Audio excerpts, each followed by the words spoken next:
কতদিন? উনি এমপি কতদিন আমি জানতে চাইছি। কত বছর হলো? 11 বছরে পড়বে, মানে 10 বছর পেরিয়ে গেছে। দুবার থার্ড টার্মে জিতেছি, তাই তো? আমি তো ওর দল করতাম। ওর দল মানে মমতা ব্যানার্জির দল। তখন মনে পড়েনি? মমতা ব্যানার্জি তো কেন্দ্রের সরকারে ছিল 9 থেকে 12, ইউপিএ 2-তে।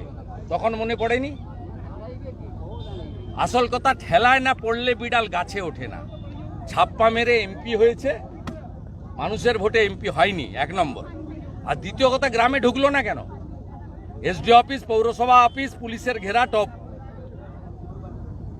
ওকে বলবো রাজধর্ম পালন করুন, প্রত্যেকটা গ্রাম পঞ্চায়েতে যান। আপনার লোকসভা কেন্দ্রর 75% জায়গা প্লাবিত। কেশপুরের বড় অংশ, দেবরার বড় অংশ, ঘাটাল সম্পূর্ণ, দাসপুরের বড় অংশ, পাঁশকুড়া সম্পূর্ণ। সবং পিংলা ছাড়া, পিংলারও অল্প কিছু হয়তো হবে, বাকি পুরো জায়গা। এইসব লেকচারবাজি বন্ধ করুন। আজকে রবিবার শুটিং ছিল না, তাই শুটিং করতে এসেছি। এটাতে প্রমাণ হয়ে গেল, গতকাল খানাকুলে আমি বলেছিলাম যে আপনাদের কনসেন্ট নিয়ে হয়েছে। সিআর পাটিল মাননীয় মন্ত্রীও লিখে দিয়েছে। তার মানে রাজ্য সরকারের কনসেন্ট নিয়ে ডিভিসি জল ছেড়েছে। এই পদত্যাগে সেটা প্রমাণিত হলো। চিফ ইঞ্জিনিয়ার 1 এবং শান্তনু বসু পদত্যাগের মধ্য দিয়ে প্রমাণ হয়েছে মমতা ব্যানার্জি আবার মিথ্যা কথা বলেছে।